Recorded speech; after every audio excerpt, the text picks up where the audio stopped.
Japanese language അക്കാദമിയുടെ ഒരു proud മൊമെൻറ്റിലാണ് നമ്മളിവിടെ നിൽക്കുന്നത്. കേരളത്തിൽ നിന്ന് ഇതാദ്യമായിട്ടാണ് 30 സ്റ്റുഡൻസ് ഒറ്റത്തവണ ജപ്പാനിലേക്ക് പോകാൻ പോകുന്നത്. ഒരുപാട് സന്തോഷത്തോടു കൂടിയും പ്രതീക്ഷയോടു കൂടിയൊക്കെയാണ് നിങ്ങൾ ഞങ്ങളുടെ മുന്നിലിരിക്കുന്നത്.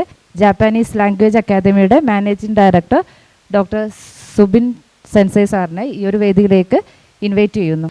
നമ്മളുടെ ഒരു പ്രൗഡ് മൊമെൻ്റ് ആണ്. കാരണം ജപ്പാൻ എന്ന് പറയുന്നത് പലർക്കും റീച്ചബിൾ അല്ല എന്ന് തോന്നുന്ന ഒരു രാജ്യമാണ്.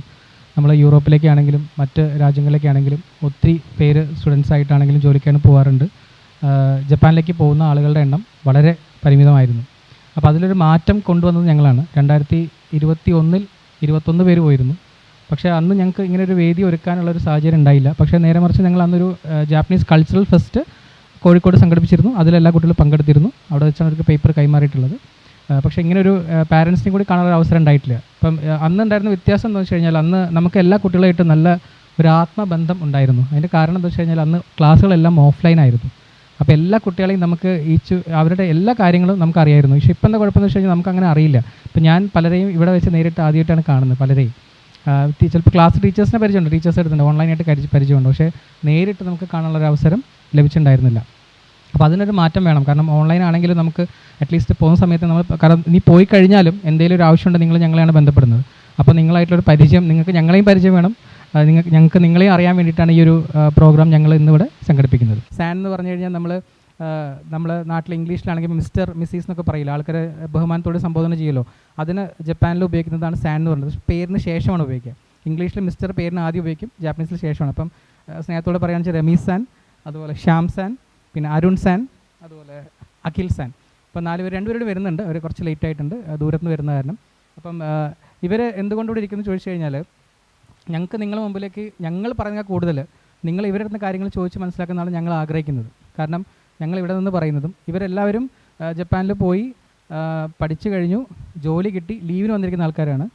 ശരിക്കും നമ്മൾ ഈ പ്രോഗ്രാം അടുത്ത മാസമായിരുന്നെങ്കിൽ നമുക്കൊരു 20 കൂടുതൽ ആൾക്കാരുണ്ടായിരുന്നു ഇവിടെ. പക്ഷേ ഇപ്പം ഭാഗ്യവശാൽ ഇവരെങ്കിലും ഉണ്ട് എന്ന് വേണമെങ്കിൽ പറയാം, ചുരുക്കി പറഞ്ഞാൽ. അപ്പോൾ അതിൽ അഖിൽ സാൻ ആക്ച്വലി ഒരു എഞ്ചിനീയറാണ്. എൻ്റെ ഓർമ്മയിൽ പുള്ളി 1-2 സ്ഥലങ്ങളിൽ പോയി ജാപ്പനീസ് പഠിക്കാൻ ശ്രമിച്ചു, ജപ്പാനിൽ പോകാൻ ശ്രമിച്ചു, നടന്നില്ല. അങ്ങനെ അവസാനമാണ് ഞങ്ങളെക്കുറിച്ച് അറിയുന്നതും. തൃശ്ശൂർ സ്വദേശിയാണ്. അതിനുശേഷമാണ് ഞങ്ങളടുത്ത് വന്നിട്ട് ജാപ്പനീസ് പഠിക്കുന്നത്.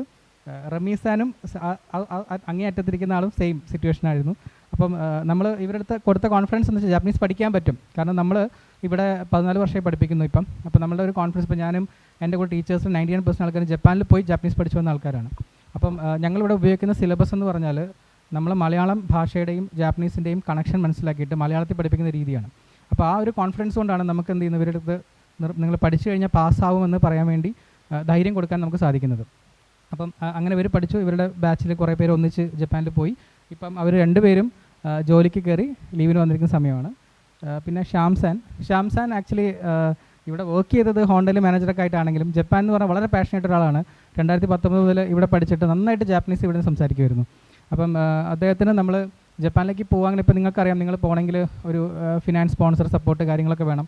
നിർഭാഗ്യവശാൽ അത് ആ സമയത്ത് കണ്ടെത്താനുള്ള പ്രയാസം ഉണ്ടായിരുന്നു. അപ്പം ഫ്രണ്ട്സൊക്കെ പോയെങ്കിലും പുള്ളിക്ക് പോകാൻ പറ്റിയിട്ടുണ്ടായില്ല. പിന്നെ അങ്ങനെ പോകാൻ പറ്റുന്നൊരു ഓപ്ഷനാണ് കെയർ ഗീവർ ആയിട്ടുള്ള സ്കോളർഷിപ്പ് പ്രോഗ്രാം ഉണ്ട്. അപ്പോൾ നിങ്ങളുടെ കൂട്ടത്തിൽ ഇന്നിപ്പോൾ നമ്മൾ പോകുന്ന 30 പേരിൽ 3 പേര് സ്കോളർഷിപ്പ് കിട്ടിയിട്ടുള്ള കുട്ടികളാണ്. അപ്പോൾ അങ്ങനെ സ്കോളർഷിപ്പിൽ ജപ്പാനിൽ താല്പര്യം പെൺകുട്ടികളാണ് അവർക്ക്. കാരണം ഇത്രേ ഉള്ളൂ, പെൺകുട്ടികളാണ് അവർക്ക് മെയിലിൻ്റെ വാർഡ്സിലും ഫീമെയിൽ വാർഡ്സിലും ഒരുപോലെ ഉപയോഗിക്കാൻ സാധിക്കും. ആൺകുട്ടികളെ ഫീമെയിൽ വാർഡ്സിൽ ഉപയോഗിക്കാൻ പറ്റില്ല എന്നവർ പറഞ്ഞു. അതുകൊണ്ട് തന്നെ അവർക്ക് ഫീമെയിൽസിനെയാണ് താല്പര്യം. അപ്പോൾ ഞങ്ങൾ ശ്യാംസാന് വേണ്ടി ഒരു ഓപ്പർച്യൂണിറ്റിക്ക് വേണ്ടി ഞങ്ങൾ 1, 2, 3 ഇൻടേക്ക് ഞങ്ങൾ ട്രൈ ചെയ്തു. 1.5 വർഷം ഞങ്ങൾ ട്രൈ ചെയ്തു.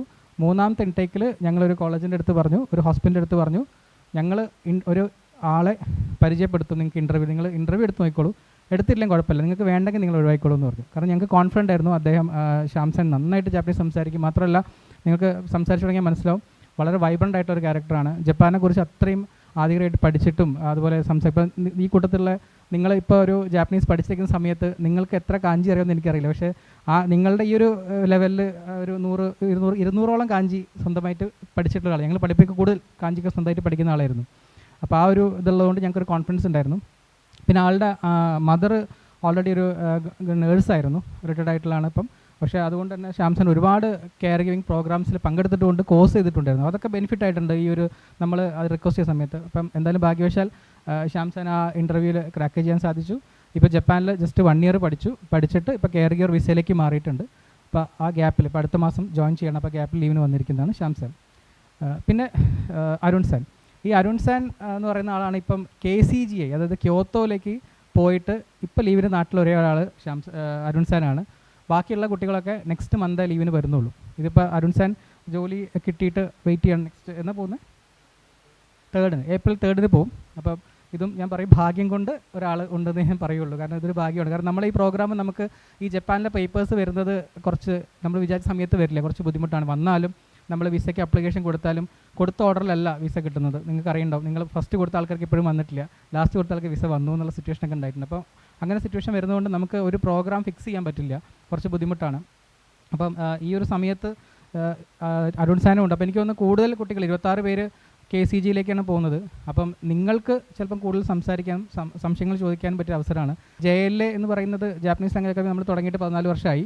അപ്പം നമ്മൾ ആദ്യം ചെയ്തുകൊണ്ടിരുന്നതെന്ന് പറഞ്ഞാൽ ജപ്പാനീസ് പഠിക്കാൻ വേണ്ടി ഞങ്ങളുടെ അടുത്ത് വരുന്ന കുട്ടികൾ ആരെങ്കിലും ജപ്പാനിൽ പോകാൻ എന്തെങ്കിലും വഴിയുണ്ടോ എന്ന് ചോദിച്ചു കഴിഞ്ഞാൽ അവർക്ക് മാത്രം സപ്പോർട്ട് ചെയ്യുന്ന രീതിയായിരുന്നു 2018-19 വരെ. പക്ഷേ ആ കാലങ്ങളിൽ ഞങ്ങൾ ഡയറക്റ്റ് ജോബ് ഓപ്ഷൻസ് വരുമ്പം ഞങ്ങളുടെ അടുത്ത് പഠിച്ച കുട്ടികൾക്കാണെങ്കിലും നമ്മൾ അറിയുന്ന മറ്റ് ഇന്ത്യയിലുള്ള മറ്റ് ജാപ്പനീസ് ഇൻസ്റ്റിറ്റ്യൂട്ടുകൾ പഠിക്കുന്ന കുട്ടികൾക്ക് ജോലി സാധ്യതകൾ ശരിയായി കൊടുക്കുന്നുണ്ടായിരുന്നു. അല്ലാതെ നമ്മൾ അഡ്മിഷൻ കാര്യമായിട്ട് ചെയ്യാറുണ്ടായിരുന്നില്ല.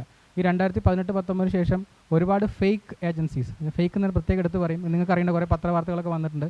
കുട്ടികളെ ശരിക്കും അക്ഷരാർത്ഥത്തിൽ പറ്റിക്കുന്ന രീതിയിലുള്ള ഒരുപാട് ഏജൻസീസ് ഉള്ളത് കാരണം അതിനെതിരെ നമ്മൾ സെമിനാറുകൾ നടത്തുകയും ജപ്പാൻ ആളെ കൊണ്ടുവന്ന് ലൈസൻസുള്ള ആളെ കൊണ്ടുവന്ന് സെമിനാർ നടത്തി അങ്ങനെയാണ് ഞങ്ങൾ അവയർനെസ് ക്രിയേറ്റ് ചെയ്തത്. അപ്പോൾ ഞങ്ങൾക്ക് കൂടുതലായിട്ടുള്ള എൻക്വയറീസ് പുറമെന്ന് വരാൻ തുടങ്ങി. അത് നമ്മുടെ സ്റ്റുഡൻസ് അല്ലാതെ ഞങ്ങളുടെ അടുത്ത് പഠിച്ച് പോകാൻ താല്പര്യമുണ്ടെന്നുള്ളത്. ആ രീതിയിൽ ഞങ്ങൾ 2019 ശേഷം ഇത്രയും ഒരു വാസ്റ്റ് ആയിട്ടുള്ള ക്ലാസ്സും കാര്യങ്ങളൊക്കെ തുടങ്ങിയിട്ടുള്ളത്. അപ്പോൾ അത് ഇപ്പോൾ കണ്ടിന്യൂ ചെയ്യുന്നുണ്ട്. അപ്പം ഏതായാലും 14 വർഷത്തെ ഞങ്ങളുടെ ഹിസ്റ്ററി പറയാൻ ഒരുപാടുണ്ട്. എന്തായാലും നമുക്ക് ഏറ്റവും സന്തോഷമുള്ള കാര്യം ഇതേപോലുള്ള ആളുകളാണ്. ഇപ്പം അവരുടെ ലൈഫ് ശരിക്കും വലിയൊരു ടേണിംഗ് പോയിൻ്റാണ് ഈ ജപ്പാനിലേക്ക് പോകുന്നത്. അതിനുശേഷം അവർ സന്തോഷത്തോടു കൂടി ഇപ്പോൾ ഇവർ ഞങ്ങളുടെ അടുത്ത് വന്നു. ഇത്രയും ഇല്ലേ, എല്ലാ ദൂര സ്ഥലത്ത് നിന്ന് വരുന്നവരാണ്. അരുൺ സാൻ മാത്രമാണ് എനിക്ക് ഒന്ന് കാലിക്കറ്റുള്ളത്. ശ്യാംസാനും മലപ്പുറം ബോർഡറിലാണ്. റമീസ് സാനും അഖിൽ സാനൊക്കെ തൃശ്ശൂരിൽ നിന്ന് വരുവാണ്. അപ്പം അവർ വരുന്നത് എന്തുകൊണ്ടാണെന്ന് വെച്ച് കഴിഞ്ഞാൽ ഞങ്ങളോടുള്ള സ്നേഹം കൊണ്ടാണ് അല്ലേ. ഇപ്പോൾ ഇത്രയും വർഷം ഞങ്ങളുടെ അടുത്ത് പഠിച്ചു. അപ്പം അതാണ് ഞങ്ങൾ നിങ്ങൾക്ക് കാണിച്ചു തരാൻ ആഗ്രഹിക്കുന്നതും. ഇപ്പോൾ ഞങ്ങൾ ഒരു ഏജൻസി എന്ന രീതിയിലല്ല പ്രവർത്തിക്കുന്നത്. ഞങ്ങൾ ശരിക്കും ജാപ്പനീസ് ലാംഗ്വേജും കൾച്ചറും പ്രൊമോട്ട് ചെയ്യുന്ന ഇൻസ്റ്റിറ്റ്യൂട്ടാണ്. അപ്പോൾ അതിൻ്റെ കൂടെ നമുക്ക് നല്ല ഓപ്ഷൻസ് മാത്രമാണ് ഞങ്ങൾ ചെയ്യുന്നത്. അപ്പോൾ ഈ കൂട്ടത്തിൽ ഏറ്റവും സന്തോഷമുള്ള കാര്യം നമ്മൾ 3 കെയർ ഗീവേഴ്സ് ഇവിടെ ഉണ്ട്. അപ്പം അതിലും കുറച്ച് പേരൊക്കെ 1-2 സ്ഥലങ്ങളൊക്കെ പോയി ജപ്പാൻ്റെ പ്രതീക്ഷകളൊക്കെ നഷ്ടപ്പെട്ടു എന്നുള്ള അവസ്ഥയൊക്കെ ഉണ്ടായിരുന്നു. ചിലപ്പോൾ അവർ ഷെയർ ചെയ്യുമെന്ന് എനിക്കറിയില്ല, അങ്ങനെ സംഭവം ഉണ്ടായിട്ടുണ്ട്. അപ്പോൾ എന്നാലും ഇപ്പം ഞങ്ങൾക്ക് അവരെ സഹായിക്കാൻ സാധിച്ചു. അവർ മുഖത്ത് സന്തോഷം ഞാനിപ്പോൾ കാണുന്നുണ്ട്. അപ്പോൾ അതൊരു വലിയൊരു കാര്യം തന്നെയാണ്. നമുക്ക് അങ്ങനെ ഒരാളുടെ ജീവിതത്തിൽ ഒരുപാട് മാറ്റം വരുത്താൻ സാധിക്കും ഒരു സ്ഥാപനം കൊണ്ടെന്നുള്ളത് വലിയൊരു കാര്യം. ഞങ്ങൾ അതിനാണ് ഊന്നൽ കൊടുക്കുന്നത്. അതുകൊണ്ട് തന്നെ ഞങ്ങൾ ഇവിടെ ജാപ്പനീസ് ഗവൺമെൻറ്റിൻ്റെ എല്ലാ നിബന്ധനകളും പാലിച്ചുകൊണ്ടുള്ള ഇൻസ്റ്റിറ്റ്യൂട്ടാണ്. ഇപ്പം അത് ഞാൻ പ്രത്യേകം എടുത്ത് പറയാനുള്ള കാരണം കുറേ പുതിയ ഇൻസ്റ്റിറ്റ്യൂട്ട്സ് വരുന്നുണ്ടെങ്കിലും അവിടെയുള്ള ടീച്ചേഴ്സ് ആരും ക്വാളിഫൈഡ് അല്ല എന്നുള്ളതാണ്.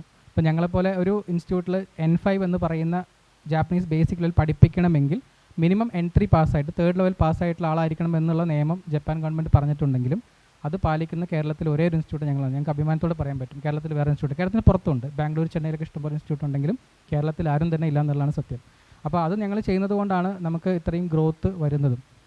ഓക്കെ, അപ്പോൾ എനിവേ അപ്പം അത് വലിയ സന്തോഷമാണ്. കാരണം കെയർ ഗീവേഴ്സിന് വളരെ ഫുൾ സ്കോളർഷിപ്പിൽ അവർ പോകുന്നത്. പിന്നെ മറ്റൊരു സന്തോഷമുള്ള കാര്യം അവർക്ക് ഫ്ലൈറ്റ് ടിക്കറ്റ് കൂടിയും സ്പോൺസർഷിപ്പ് കിട്ടി. ഞങ്ങൾ കുറച്ച് ലാസ്റ്റ് മിനിറ്റാണ് അത് ശരിയായത്. അത് കിട്ടുമല്ലോ എന്നുള്ള ഉറപ്പില്ലാത്ത അവർ പറഞ്ഞിട്ടുണ്ടായിരുന്നില്ല, ലാസ്റ്റാണ് ശരിയായത്. എന്തായാലും അതും വലിയൊരു സന്തോഷമുള്ള കാര്യമാണ്. അവർക്ക് ഫ്ലൈറ്റ് ടിക്കറ്റ് നമുക്ക് സ്പോൺസർ ചെയ്യാൻ പറ്റി എന്നുള്ള വലിയൊരു സന്തോഷമുള്ള കാര്യമാണ്. ഓക്കെ, അപ്പം ഞാൻ ജസ്റ്റ് ഇവരോടൊന്ന് നിങ്ങളെ പരിചയപ്പെടുത്താൻ പറയാം. എന്നിട്ട് സ്റ്റേജ് ഞാൻ നിങ്ങൾക്ക് ഇവർക്കായിട്ട് വിട്ടു തരാണ്. കാരണം നിങ്ങളുടെ സംശയങ്ങൾ നിങ്ങൾ ചോദിക്കുക. നിങ്ങൾ സ്വാഭാവികമായിട്ട് ഉണ്ടാവുമല്ലോ ഒരുപാട്. കാരണം കുട്ടികൾ പോയതിന് ശേഷം പല പാരൻസ് ഞങ്ങളെ വിളിച്ച് പല സംശയങ്ങൾ ചോദിക്കാറുണ്ട്. അപ്പോൾ അതൊക്കെ ക്ലിയർ ചെയ്യാൻ പറ്റും. പിന്നെ പലർക്കും ഡൗട്ടാണ്, ഇപ്പോൾ ജപ്പാനിൽ എത്തിക്കഴിഞ്ഞാൽ കമ്മ്യൂണിക്കേഷൻ പോസിബിൾ ആണോ, അല്ല ഇവർക്ക് ഫോൺ ഉണ്ടാവുമോ, നെറ്റ് കിട്ടുമോ, സ്കോളർഷിപ്പ് കിട്ടുമോ, പാർട്ട് ടൈം ജോബ് കിട്ടുമോ, താമസിക്കുന്ന സ്ഥലം അവിടെ റെഡി ആയിരിക്കുമോ, അല്ലേ എയർപോർട്ടിൽ പിക്ക് ചെയ്യാൻ ആൾ വരുമോ. അപ്പോൾ അതിനുള്ള തെളിവാണ് അത് ഇവർ പറയും. അപ്പോൾ നിങ്ങളുടെ സംശയങ്ങൾ നിങ്ങൾ ചോദിക്കണം, ചോദിക്കാതിരിക്കരുത്, പറയാൻ വേണ്ടി വെയിറ്റ് ചെയ്യരുത്. നിങ്ങൾക്ക് എന്താണോ സംശയമുള്ളത് എല്ലാം നമ്മൾ ഈ വേദിയിൽ ക്ലിയർ ചെയ്യാം. അപ്പോൾ എല്ലാവർക്കും നമസ്കാരം. എൻ്റെ പേര് റമീസ്, ഞാൻ തൃശ്ശൂർ സ്വദേശിയാണ്. അപ്പോൾ സെൻസേ പറഞ്ഞ പോലെ ഞാൻ ഇവിടെ ഫസ്റ്റ് വരുന്നത് 2020 തോന്നുന്നു. നമ്മുടെ കോവിഡിൻ്റെ ലോക്ക്ഡൗൺ ഒക്കെ കഴിഞ്ഞ് ജസ്റ്റ് നമുക്കൊരു ക്ലാസ് മുറിയിലൊക്കെ പോയിരുന്ന് പഠിക്കാൻ പറ്റുന്ന ഒരവസ്ഥയിലും ഫസ്റ്റ് ഞാൻ ജയിലിലെത്തണം. അന്ന് ഞാനും പിന്നെ എൻ്റെ ഒരു 4 വേറെ ഫ്രണ്ട്സും ഉണ്ടായി. ഞങ്ങൾ ഇപ്പോൾ അവരൊക്കെ അവിടെ ഉണ്ട്, ഞാൻ മാത്രമേ നാട്ടിൽ വന്നിട്ടുള്ളൂ. അപ്പോൾ സെൻസേ പറഞ്ഞ പോലെ ചെറിയ വലിയ രീതിയിൽ പറ്റിക്കപ്പെട്ടിട്ടാണ് ഞങ്ങളെല്ലാവരും ഇവിടെ എത്തുന്നത്. നമുക്ക് കുറേ ആശയൊക്കെ തന്ന് നിങ്ങൾക്ക് ജപ്പാനിൽ പോവാം, ജോലിയായിട്ട് പോവാം. പക്ഷേ ലാസ്റ്റ് അത് അവർ കൊറോണ റീസണൊക്കെ പറഞ്ഞ് ഇനിയിപ്പോൾ ഞങ്ങൾക്ക് പറ്റില്ല, ക്ലയൻസൊക്കെ ഇത് ചെയ്തു, ഞങ്ങൾക്ക് ജോലിയെ ശരിയാക്കി തരാൻ പറ്റില്ല എന്നൊക്കെ പറഞ്ഞപ്പോഴാണ് ഞങ്ങൾ സെൻസേയുടെ അടുത്ത് വരുന്നത്. അപ്പം അങ്ങനെ സെൻസേ പറഞ്ഞ് പോസിബിളാണ്, പക്ഷേ കുറച്ച് ബുദ്ധിമുട്ടുണ്ട്. ജോലി റെഡി ആവണമെങ്കിൽ നിങ്ങൾ അത്രയും നിങ്ങളുടെ ലാംഗ്വേജ് ക്രിയേറ്റ് ചെയ്യണം, നിങ്ങൾക്ക് അത്രയും വായിക്കാനും എഴുതാനും സംസാരിക്കാനും പറ്റണം. നമ്മളോട് അങ്ങനത്തെ റിക്വയർമെൻറ്റ്സ് ഒന്നും അവരാദ്യം അവിടെ നിന്ന് പറഞ്ഞിട്ടുണ്ടായില്ല. ഫസ്റ്റത്തെ ഇൻസ്റ്റിറ്റ്യൂട്ടിൽ നിന്ന് അവർ പറഞ്ഞത് നിങ്ങൾക്ക് ജസ്റ്റ് ഞങ്ങൾ പറയണ മാത്രം പഠിച്ച് ഞങ്ങൾ സെറ്റ് ചെയ്ത് തന്നെ ഇൻ്റർവ്യൂ നിങ്ങൾ കയറി കഴിഞ്ഞാൽ കിട്ടും. പക്ഷേ അങ്ങനെയല്ല, നമുക്ക് ശരിക്കും നമ്മുടെ ലാംഗ്വേജ് വെച്ച് ഒരു ഇമ്പ്രസ് ചെയ്യാൻ പറ്റണം ഒരു ജോലി നമുക്ക് കിട്ടണമെങ്കിൽ. അങ്ങനെ ചെയ്തതുകൊണ്ടാണ് ഇപ്പോൾ അവിടെ ജോലി കിട്ടിയത്. അപ്പോൾ അത് സെൻസേ കറക്റ്റ് പറഞ്ഞു തന്നു. പിന്നെ സെൻസേ പറഞ്ഞ പോലെ ലാംഗ്വേജ് മാത്രമല്ല, ഞങ്ങൾ ഫസ്റ്റ് ദിവസം ക്ലാസ്സിന് വന്നപ്പോൾ ഷൂ ഒക്കെ വെറുതെ തോന്നിയ പോലെ ഊരിയിട്ട് ക്ലാസ്സിൽ കയറി. പക്ഷേ ഞങ്ങൾ ഇറങ്ങി വരുമ്പോൾ അവിടുത്തെ കൾച്ചറിൻ്റെ രീതിയിൽ സെൻസേ അത് അറേഞ്ച് ചെയ്ത് വെച്ചിട്ടുണ്ട്. അതായത് നമ്മൾ ഇങ്ങോട്ട് കയറുമ്പോൾ ഊരിടുന്ന പോലെയല്ല വെക്കേണ്ടത്, നമ്മൾ ഇറങ്ങുമ്പോൾ അത് ധരിച്ചിട്ട് ഇറങ്ങി പോകാൻ പറ്റുന്ന രീതിയിൽ വേണം നമ്മൾ അത് അഴിച്ചു വെച്ച് കയറാൻ. അതൊക്കെ ഫസ്റ്റ് അവിടെ നിന്ന് ഞങ്ങൾക്ക് വന്നപ്പോൾ തന്നെ മനസ്സിലായി. ജസ്റ്റ് ലാംഗ്വേജ് മാത്രമല്ല, നമ്മളെ കൾച്ചറും കൂടെ ഒന്ന് പഠിപ്പിച്ചു തരും. പിന്നെ ടൈമിങ് ലേറ്റായി വരരുത്. 9:30 ക്ലാസ് എന്ന് വെച്ചാൽ കറക്റ്റ് 9:25 അവർ നമ്മുടെ അറ്റൻഡൻസ് മാർക്ക് ചെയ്യും. ഹോം റൂം എന്ന് പറയുന്ന സെറ്റപ്പ്, അതായത് എന്തെങ്കിലും പറയാനുണ്ടോ, എന്തെങ്കിലും നോട്ടീസ് ഉണ്ടോ, അപ്പോൾ അതൊക്കെ ഇവിടെ നിന്നേ പഠിപ്പിച്ചു തന്നതുകൊണ്ട് നമുക്ക് അവിടെ എത്തിയപ്പോൾ അത് വലിയ ബുദ്ധിമുട്ടുണ്ടായിരുന്നില്ല. അല്ലെങ്കിൽ നമ്മൾ അവിടെ എത്തിയിട്ട് അത് അവരെ നിന്ന് ഇതേണ്ടി വന്നാണ്. പിന്നെ ഈ ഒരു കോവിഡിൻ്റെ ടൈം ആയതുകൊണ്ട് ശരിക്കും അവിടെ നിന്നും ഒരു റെസ്പോൺസ് ഇല്ല. സെൻസിനോട് വെച്ചാൽ പറഞ്ഞു ഇപ്പോൾ ഓപ്പൺ ആയിട്ടില്ല. പിന്നെ ഓപ്പൺ ആയപ്പോൾ ഞാൻ ലാംഗ്വേജ് സ്കൂളാണ് പോയത്. നിങ്ങൾക്ക് കൂടുതലും പേര് ക്യോട്ടോ എന്ന് തോന്നുന്നുണ്ട്. പിന്നെ കെയർ ഗീവേഴ്സാണ് പിന്നെ ഞങ്ങളുള്ള സ്ഥലത്തേക്ക് പോകുന്നത്. അപ്പോൾ ലാംഗ്വേജ് സ്കൂളിൻ്റെ പേപ്പർ വർക്ക് ആയാലും കറക്റ്റ് സെൻസേ പറഞ്ഞു തന്നെ, അതായത് നമ്മൾ അപ്ലൈ ചെയ്യുമ്പോൾ ഇങ്ങനത്തെ ക്വസ്റ്റ്യൻസ് വരും, അപ്പോൾ ഇതൊന്ന് ക്ലിയർ ചെയ്യും. അപ്പോൾ അതൊക്കെ കറക്റ്റ് ചെയ്ത് വെച്ചതുകൊണ്ട് ഞങ്ങൾക്ക് അങ്ങനെ വലിയ പ്രശ്നങ്ങളൊന്നും ഉണ്ടായിരുന്നില്ല. കറക്റ്റ് വിസ കിട്ടി. പിന്നെ പോയപ്പോഴത്തെ സംഭവം എന്താണെന്ന് വെച്ചാൽ കുറച്ച് മിസ്കൺസെപ്ഷൻസ് ഉണ്ടായത് എന്താണെന്ന് വെച്ചാൽ അവിടെ ആർക്കെങ്കിലും ഒക്കെ ഇംഗ്ലീഷ് അറിയുമായിരിക്കുമല്ലോ, പക്ഷെ ആർക്കും അറിയില്ല. അവിടെ ഇംഗ്ലീഷ് അറിയാമെന്ന് പറഞ്ഞാൽ ജപ്പാൻകാരുടെ ഇടയിൽ ഇംഗ്ലീഷ് അറിയാമെന്ന് പറഞ്ഞാൽ വലിയ ഫ്ലെക്സാണ്. ഇവിടെ നമുക്ക് ജാപ്പനീസ് അറിയാമെന്ന് പറഞ്ഞ പോലെ അവിടെ ആർക്കും ഇംഗ്ലീഷ് അറിയില്ല. ചെറുപ്പക്കാർക്കും അറിയില്ല, വയസ്സാർക്കും ഒട്ടും അറിയില്ല. അറിയണവരുണ്ടെന്ന് വെച്ചാൽ അവർ അവിടെ ടോപ്പ് ടീംസാണ്. അപ്പോൾ നമ്മൾ ചെന്നിട്ട് എക്സ്ചേഞ്ച് ചെയ്യാൻ പറ്റുമോ അവർക്കറിയില്ല. ക്യാഷ് എക്സ്ചേഞ്ച് ചെയ്യാൻ അവിടെ അറിയില്ല. അപ്പോൾ ആദ്യമൊക്കെ നമ്മൾ കുറച്ച് ട്രാൻസ്ലേറ്റർ വെച്ച് ഇത് ചെയ്യും. പിന്നെ നമ്മൾ വിചാരിക്കുന്നതിലും പെട്ടെന്ന് നമ്മൾ അത് ക്യാച്ചപ്പ് ചെയ്യും. നമുക്ക് അത്ര ബുദ്ധിമുട്ടൊന്നും ഉണ്ടാവില്ല. നമ്മൾ പിന്നെ ഫുള്ള് ഇവരുടെ ഇടയിലേക്ക് നമ്മൾ എക്സ്പോസ്ഡ് ആവണേ. അപ്പോൾ നമ്മൾ താനെ ക്യാച്ചപ്പ് ചെയ്യും. പിന്നെയും ക്യാച്ചപ്പ് ചെയ്യാൻ ബുദ്ധിമുട്ട് വരാം കൂട്ടുകാരെയും വിളിച്ച് ജോലിക്ക് പോകണവരാ. ഒരുമിച്ച് ഇപ്പോൾ നമ്മൾ 2 മലയാളികൾ ഒരു സ്ഥലത്ത് നിന്ന് കഴിഞ്ഞാൽ നമ്മൾ എന്തായാലും അവരോട് കമ്മ്യൂണിക്കേറ്റ് ചെയ്യില്ല. നമ്മുടെ ഭാഷയിലെ കമ്മ്യൂണിക്കേറ്റ് ചെയ്യുമ്പോൾ കുറച്ച് ബുദ്ധിമുട്ട് വരും.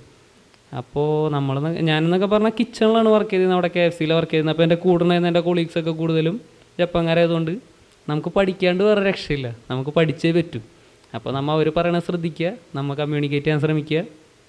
അങ്ങനെ വരുമ്പോൾ നമ്മൾ പെട്ടെന്ന് ക്യാച്ച് ചെയ്യും. പിന്നെ അവിടെ എത്തിക്കഴിഞ്ഞ് കഴിഞ്ഞാൽ നമ്മുടെ പഠിപ്പും നമ്മുടെ നിത്യജീവിതവും ഒക്കെ വെച്ചിട്ട് നമ്മളെ ലാംഗ്വേജ് ആയാലും ആ കൾച്ചറായാലും റൂൾസ് ഫോളോ ചെയ്യണതായാലും ഒക്കെ പെട്ടെന്ന് നമ്മൾ ക്യാച്ചപ്പ് ചെയ്യും. പിന്നെ കറക്റ്റ് പഠിക്കുക, കറക്റ്റ് ജോലിക്ക് പോവുക, കറക്റ്റ് റൂൾസ് ഫോളോ ചെയ്യുക. പിന്നെ ടാക്സ് ഒന്നും നമുക്കില്ല, സ്റ്റുഡൻസ് അതിന് ഫീസ് അടയ്ക്കണമെന്നൊന്നുമില്ല. പിന്നെ നമ്മളവിടെ എത്തുമ്പോൾ എല്ലാം താനെ റെഡിയായി വരും. പിന്നെ അവിടെ നമ്മൾ എന്ത് സംശയം ഉണ്ടെങ്കിലും സെൻസേമാരോട് ചോദിക്കുക. ഈ കത്തുകൾ വരും നമുക്ക് കുറേ, സിറ്റി ഓഫീസായാലും പെൻഷൻ ഓഫീസായാലും. നമുക്ക് സത്യം പറഞ്ഞാൽ ഒന്നും വായിക്കാൻ പറ്റില്ല, ഫുള്ള് കാഞ്ചിയായിരിക്കും. അപ്പോൾ നമ്മൾ നേരെ സെൻസേരെ കൊണ്ടുകൊടുത്ത് അവർ വായിച്ചിട്ട് സിമ്പിളായിട്ട് പറഞ്ഞുതരും, ഇന്ന കാര്യങ്ങളാണ് ചെയ്താൽ മതി, ഇത് നിങ്ങൾ ചെയ്യണ്ട, ഇത് കാര്യമില്ല, അങ്ങനത്തെ കാര്യങ്ങളൊക്കെ അവർ പറഞ്ഞുതരും. പിന്നെ ജോലിയുടെ സംഭവം അവർ നമുക്ക് ഇൻ്റർവ്യൂസ് സെറ്റാക്കി തരും.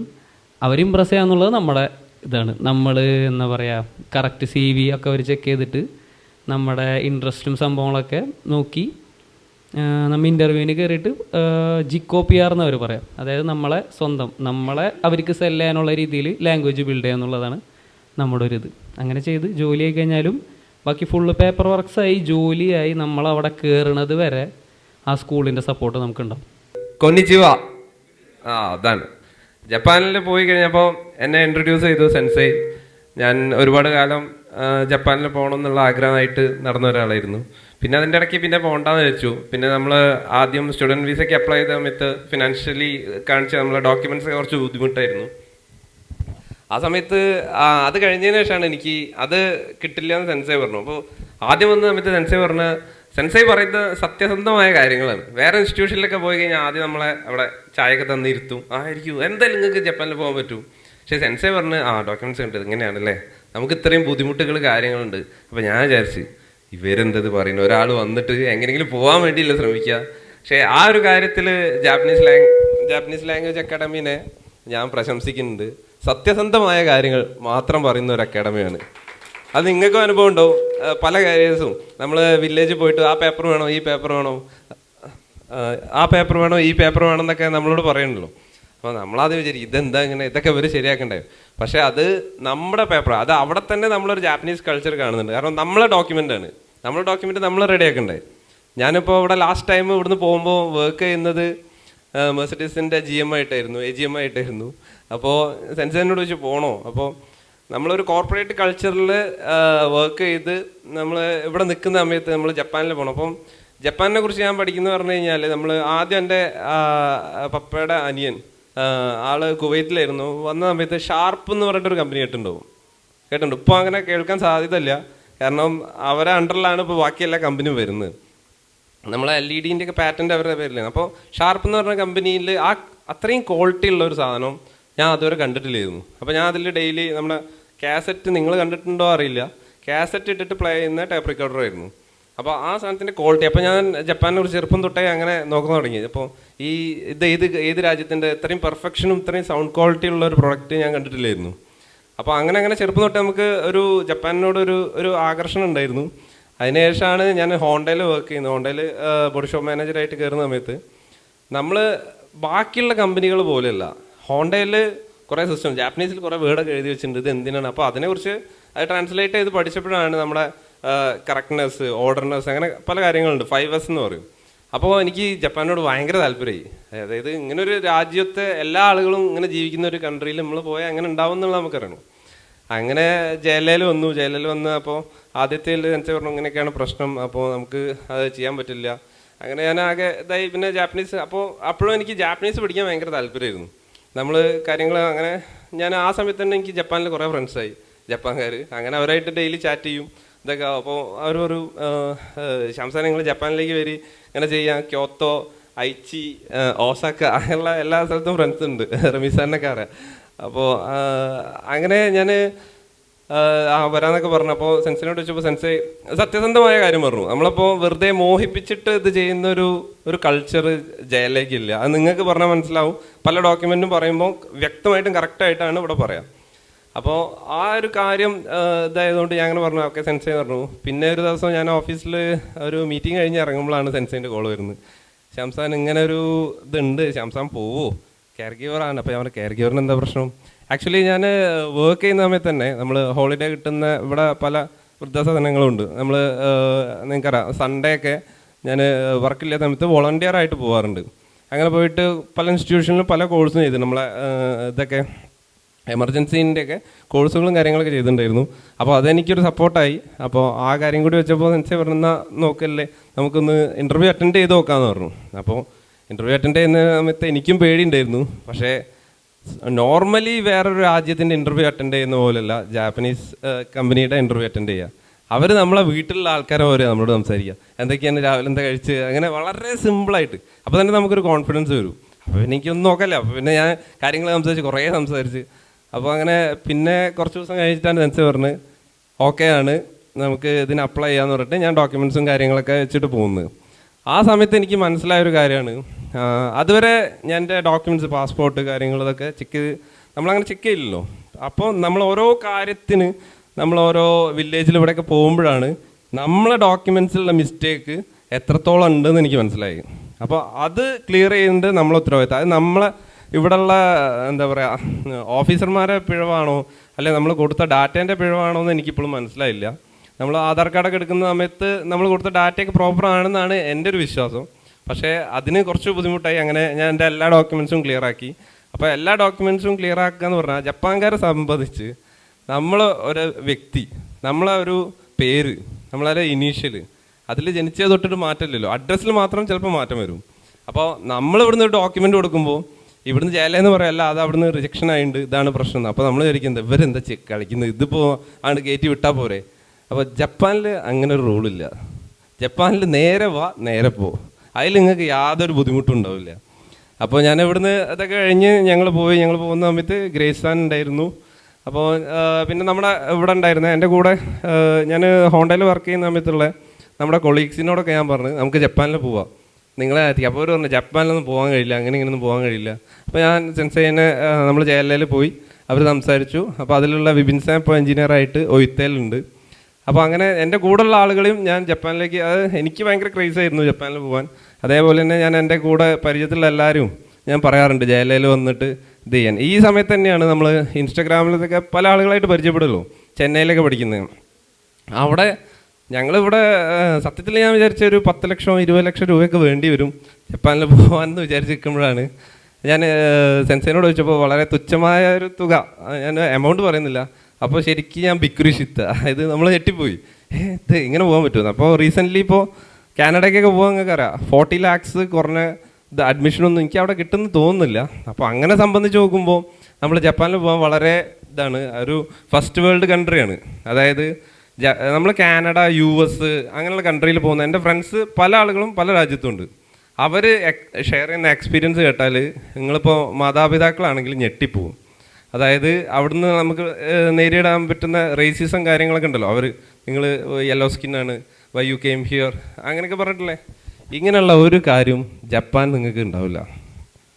ജപ്പാനിൽ ഇപ്പോൾ നേരത്തെ റമീസ് സാം പറഞ്ഞു ടീച്ചേഴ്സ്, ഞാൻ ഇപ്പോൾ നമ്മൾ ജനിച്ച മുതൽ അമ്മമാരും നമ്മുടെ ഫാമിലി അല്ലെങ്കിൽ അമ്മ അച്ഛൻ്റെ ആ കെയറിങ് പോലുള്ള കെയറിങ് പിന്നെ എനിക്ക് കിട്ടിയത് നമ്മളെ ജപ്പാനിൽ നിന്നാണ്. ഒരു ബന്ധമില്ലാത്ത ടീച്ചർമാരാണ്.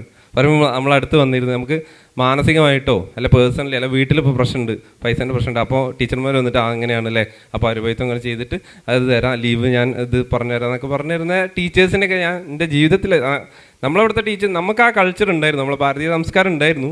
പക്ഷേ ഇപ്പോൾ ഒക്കെ നഷ്ടപ്പെട്ടുകൊണ്ടിരിക്കുകയാണ്. പക്ഷേ ജപ്പാൻകാരെ പ്രത്യേകത എന്ന് പറഞ്ഞു കഴിഞ്ഞാൽ അവരവരെ സംസ്കാരം നിലനിർത്തിക്കൊണ്ടാണ് ടെക്നോളജിയിൽ അഡ്വാൻസ് ചെയ്യുന്നത്. അത് നമ്മളും കൂടി ചെയ്യേണ്ടതാണ്. അപ്പോൾ അവിടെ പോയിട്ട് ടീച്ചേഴ്സൊക്കെ ഇതായിട്ട് ചെന്നപ്പോൾ ഭയങ്കര ഒരു ഇത് തോന്നി, ഇത്രയും നല്ല രാജ്യത്തേക്കാണല്ലോ വന്ന്. പിന്നെ ഭയങ്കര ഇതായിരുന്നു. ആദ്യം ചെല്ലുന്ന സമയത്ത് ആരാണെങ്കിലും നിങ്ങൾ കാണാത്തൊരു ലോകത്തേക്കാണ് നിങ്ങൾ ചെല്ലുന്നത്. അവിടെ ഇപ്പോൾ റമീസാൻ പറഞ്ഞ പോലെ ഇംഗ്ലീഷ് സംസാരിക്കാം, നമുക്ക് ഒരു ജസ്റ്റ് വഴി ചോദിക്കണം ഇങ്ങനെയൊക്കെ ചോദിക്കാമല്ലോ. അപ്പോൾ ജപ്പാൻകാർ കുറേ നേരം കേട്ട് വെക്കും, എന്നിട്ട് നമ്മളൊരു 100 സോറി ഒരു ഗവൺമെൻറ്റായി എനിക്ക് ഇംഗ്ലീഷ് അറിയില്ല, പക്ഷെ നിങ്ങളെ സഹായിക്കാൻ പറ്റാത്തതിൽ എനിക്ക് ഭയങ്കര വിഷമമുണ്ട്, ഞാൻ എന്തെങ്കിലുമൊക്കെ ചെയ്യാമെന്ന്. ഏത് റോട്ടിൽ കൂടെ നടന്നു പോകുന്ന ആൾ നമ്മളോട് 100 സോറി പറയും നമ്മളൊരു സ്ഥലം ചോദിച്ചതിന്. അങ്ങനെ ഒരു കൾച്ചർ എനിക്കൊന്ന് ജപ്പാനിലുണ്ടാവുള്ളൂ. ഇവിടെ ഉണ്ടാവുമോ? ഇവിടെ ഇപ്പോൾ ഞാനൊരു എക്സാമ്പിൾ പറയാം, എനിക്കറിയില്ല, നിങ്ങൾ വേറെ ആരോടും ചോദിച്ചോളൂ. ഇതാണ് പ്രോപ്പറായിട്ട് കിട്ടുന്ന റിപ്ലൈ എന്നാണ് എനിക്ക് തോന്നുന്നത്. പക്ഷേ അല്ലാത്ത ആളുകളും ഉണ്ട്. അപ്പോൾ കഴിഞ്ഞ ദിവസം ഞങ്ങളിപ്പോൾ എക്സ്പീരിയൻസ് ഇപ്പോൾ ഗ്രേസാനും ഞാനൊക്കെ ഞങ്ങളെ ഇതുണ്ട് ഗ്രാജുവേഷൻ്റെ സമയത്ത് സെൻസൈക്ക് ഒരു ബാഗ് കബാൻ വാങ്ങാൻ വേണ്ടിയിട്ട് പോവുക. അപ്പോൾ ഞങ്ങളൊരു ഷോപ്പ് പോയി നോക്കിയപ്പോൾ ബാഗ് കുഴപ്പമില്ല 10,000 അങ്ങനെ എന്തോ ഇരുന്ന്. അപ്പോൾ ഞങ്ങൾ പറഞ്ഞു അല്ല കുറച്ചുകൂടി ഒരു റേറ്റ് കുറവുള്ള സ്ഥലം ഉണ്ടോയെന്ന്. അപ്പോൾ ആ ഷോപ്പിലെ ചേച്ചി, അതായത് ഇതിപ്പോൾ ഒരു ബിൽഡിങ്, ഇതിൻ്റെ നേരെ ഓപ്പോസിറ്റ് ഞങ്ങളുണ്ടല്ലേ, റോഡ് കഴിഞ്ഞിട്ട് അപ്പുറമുള്ള ബിൽഡിങ്. ഈ ഷോപ്പിലെ ചേച്ചി ഞങ്ങളെ കൂട്ടിയിട്ട് സ്റ്റെയറും ഇതൊക്കെ ഇറങ്ങിയിട്ട് അപ്പുറമുള്ള ഷോപ്പിൻ്റെ മുന്നിൽ വരെ എത്തിയിട്ട് പറയാം ഇവിടെ നല്ല കുറഞ്ഞ വിലയുള്ള ബാഗ് കിട്ടുന്നു. ശരിക്കും ഞങ്ങൾ ഞെട്ടിപ്പോയി. ഞാൻ ഒരുപാട് തവണ അവരോട് പറയുന്നുണ്ട് അല്ല വരണ്ട ദൈജബദസ് എന്നൊക്കെ പറഞ്ഞു. അവർ അല്ലല്ല നിങ്ങൾക്ക് ബാഗ് വേണം, സെൻസയ്ക്ക് ബാഗ് വാങ്ങി കൊടുക്കണം. അങ്ങനെ ഉള്ളൊരു കൺട്രിയിലേക്ക് പോകുന്ന കുട്ടികളെ കുറിച്ച് അച്ഛനമ്മമാരോടാണ് ഞാൻ പറയുന്നത്, യാതൊരു ടെൻഷനും വേണ്ട. പിന്നെ എൻ്റെ ഒരു എക്സ്പീരിയൻസ് ഞാൻ ഷെയർ ചെയ്ത് തരാം. ഞങ്ങൾ റോക്കറ്റ് കോയിൻ എന്ന് പറയും, നമ്മളെ റോക്കറ്റിൻ്റെ ഒരു ഇതുള്ള ഒരു കോയിൻ ഉണ്ട് അവിടെ. അപ്പോൾ ഒരു ദിവസം ഞാൻ അവിടെ ഇരുന്ന് ഇങ്ങനെ വൈകിട്ട് ഇങ്ങനെ ഫോണിലൊക്കെ വിളിച്ചിരുന്ന് ഞാൻ എൻ്റെ വാലറ്റ് പേഴ്സ് വെച്ചിട്ടുണ്ടായിരുന്നു. അതിലൊരു 25,000 ക്യാഷ് ഉണ്ട്, പ്ലസിൻ്റെ കാർഡ്, ധൈര്യ കാർഡ്, എല്ലാ സാധനവും ഉണ്ട്. ശനിയാഴ്ച വൈകിട്ട് ഇങ്ങനെ ഞാൻ അവിടെ വെച്ച് ഞാൻ പിന്നെ ഒരു ഫോൺ വന്നപ്പോൾ നാട്ടിലെ കഥയൊക്കെ പറഞ്ഞ് സൈക്കിളൊക്കെ എടുത്ത് ഇങ്ങനെ നടന്നിങ്ങനെ പോയി. വീട്ടിലെത്തി ഉറങ്ങുന്നവരെ എനിക്ക് ഓർമ്മയില്ല. ഉറക്കൊക്കെ കഴിഞ്ഞ് രാവിലെ എണീറ്റോ പേഴ്സ് കാണുന്നില്ല. അപ്പം നമ്മളെ മൈൻഡിൽ എന്താ അത്രയും കാലത്ത് നമ്മളെ എക്സ്പീരിയൻസ് അല്ലേ, നമ്മളിപ്പോൾ ഇവിടെ ബീച്ചിൽ അല്ലെങ്കിൽ ബീച്ചിൽ നമ്മൾ പേഴ്സ് വെച്ച് പോയി, കിട്ടുമോ? അപ്പോൾ ഞാൻ ഉറപ്പിച്ച്. അപ്പോൾ ഞാനിപ്പോൾ എനിക്ക് ക്യാഷ് പോയ പ്രശ്നമില്ല, എനിക്ക് എൻ്റെ സൈരോ കാർഡ് കാര്യങ്ങൾ വേണം. കാരണം നമുക്ക് അവിടുന്ന് വരാനോ തിരിച്ചു വരാനോ എന്തെങ്കിലും അത് വേണം. അപ്പോൾ ഞാൻ അവിടെയുള്ള നമ്മളെ നെയ്ബറുണ്ട്, ആളോട് ചോദിച്ച് അല്ല അങ്ങനെ ഇതുണ്ട്. അത് പ്രശ്നമില്ല ഷംസാൻ, അത് നിങ്ങൾ പോയി നോക്കൂ, ആ പേഴ്സ് അവിടെ തന്നെ ഉണ്ടാവുമെന്ന്.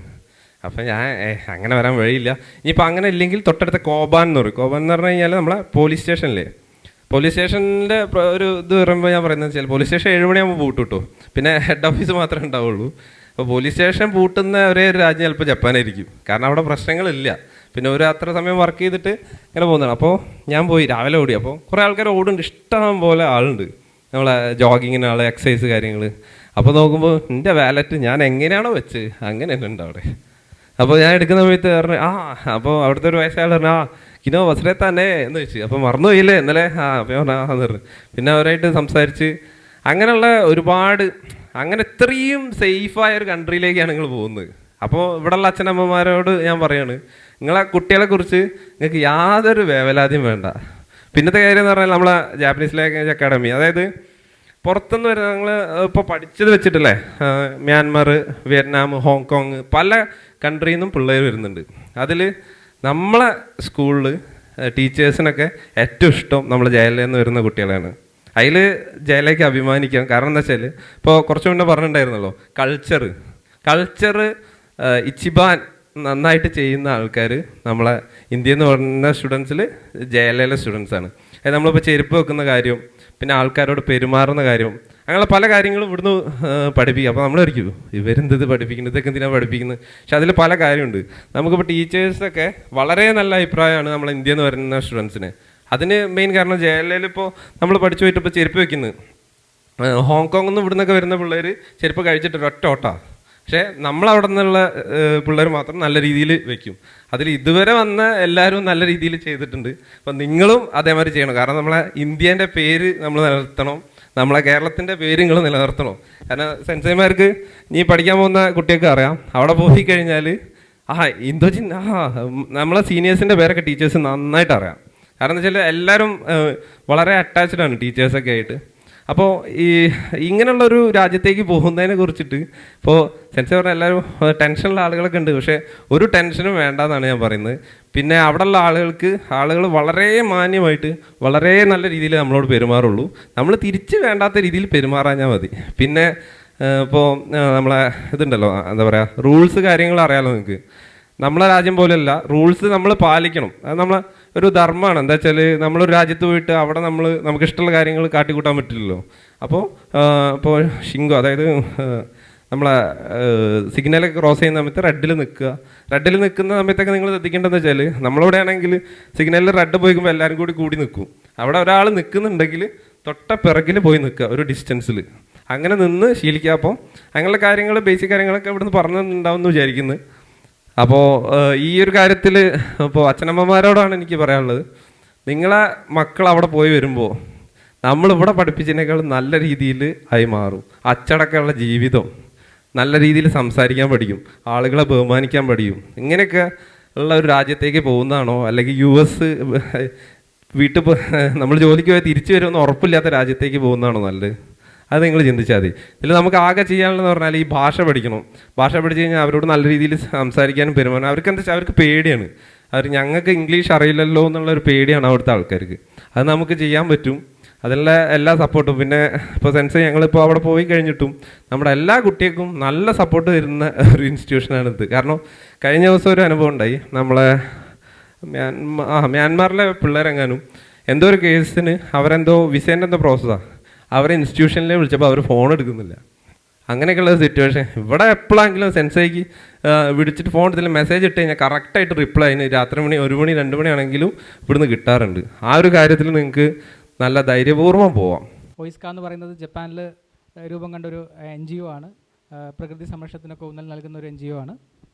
അപ്പം നിങ്ങളിപ്പം ഈ പോകാൻ വേണ്ടി ഇരിക്കുന്നില്ലേ, ഇതേപോലെ വർഷങ്ങൾക്ക് മുമ്പ് ഇതേ സീറ്റിൽ ഞാൻ ഇരിക്കുമ്പം ഇതേപോലെ മൈക്കിൽ സംസാരിച്ച ആളായിരുന്നു ബാബു സാർ.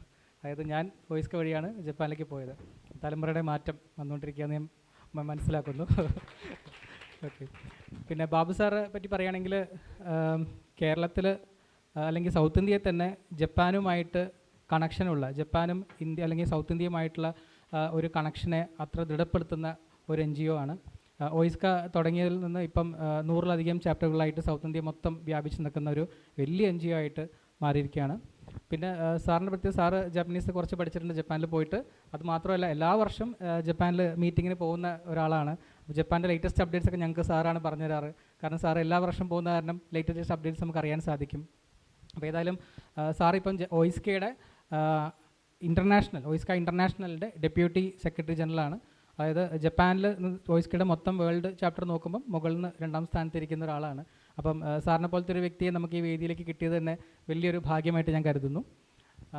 അപ്പോൾ ഏതായാലും നമ്മൾ സമയം പരിമിതി ഉള്ളത് കാരണം നമ്മൾ പെട്ടെന്ന് തന്നെ പ്രോഗ്രാമിലേക്ക് കിടക്കുവാണ്. അപ്പം നിങ്ങൾക്ക് ഉള്ള സർട്ടിഫിക്കറ്റ്സ്, അതായത് ഇപ്പോൾ ജപ്പാനിൽ നമുക്ക് വന്നിട്ടുള്ളത് COE എന്ന് പറഞ്ഞ ഒറിജിനൽ സർട്ടിഫിക്കറ്റ്സ് ആണ്. വിസ ഓൾറെഡി നിങ്ങൾക്ക് കിട്ടിക്കഴിഞ്ഞു. അപ്പം ജപ്പാനിൽ വന്നിട്ടുള്ള സർട്ടിഫിക്കറ്റ് നിങ്ങൾക്ക് ഹാൻഡ് ഓവർ ചെയ്യാണ്. അപ്പോൾ ഞാൻ ആദ്യം തന്നെ ബാബു സാറിനെ പറ്റി പറയുകയാണെങ്കിൽ ഇതേപോലെ ഞാൻ പറഞ്ഞല്ലോ, ഞാൻ ജപ്പാനിലേക്ക് എത്താനുള്ള ഒരു കാരണം OISCAയും ബാബു സാറുമാണ്. അപ്പം നിങ്ങളുടെ ഇപ്പോൾ പാരൻസ് ഇരിക്കുന്ന പോലെ എൻ്റെ പാരൻസും പണ്ടൊരു വേദിയിൽ ഇതുപോലെ ഇരുന്നിട്ടുണ്ട് കോഴിക്കോട് നടന്ന മറ്റൊരു ചെറിയ ചടങ്ങിൽ. അപ്പോൾ അവർ പേര് അനൗൺസ് ചെയ്യുന്നതനുസരിച്ചിട്ട് നിങ്ങൾ മുമ്പോട്ട് വന്നിട്ട് ഒന്ന് ബാബു സാറെ കയ്യിൽ നിന്ന് നിങ്ങളുടെ COE മറ്റ് ഡോക്യുമെൻറ്റ്സ് വെയിറ്റ് വാങ്ങണം. അതോടൊപ്പം ഞങ്ങൾ JLAയുടെ സൈഡിൽ നിന്ന് നിങ്ങൾക്ക് ചെറിയൊരു സ്നേഹോപകാരമുണ്ട്, അതുകൊണ്ട് നിങ്ങൾ സ്വീകരിക്കണം. കൂടാതെ നിങ്ങളുടെ ജപ്പാനിലേക്ക് നമ്മൾ അയച്ച ഡോക്യുമെൻറ്റ്സ് ഒക്കെ തിരിച്ച് വന്നിട്ടുണ്ട്. ആ സർട്ടിഫിക്കറ്റ് സെപ്പറേറ്റ് ആയിട്ട് അത് ഹാൻഡ് ഓവർ ചെയ്യും. അത് നിങ്ങൾ സച്ചിൻ സാറിൻ്റെ കയ്യിൽ നിന്ന് അതും കളക്ട് ചെയ്യണം.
ഏറ്റവും പ്രിയപ്പെട്ട സുബിൻ സാൻ, ശേഷം ഇതിൻ്റെ സാരഥികളെ, ഇന്ന് ഇവിടെ വന്നു ചേർന്നിട്ടുള്ള ജപ്പാനിലേക്ക് പോകുന്ന മിടുക്കന്മാരും മിടുക്കികളുമായ എല്ലാ കൂട്ടുകാരെയും നിങ്ങൾക്കെല്ലാവർക്കും എൻ്റെ നമസ്കാരം.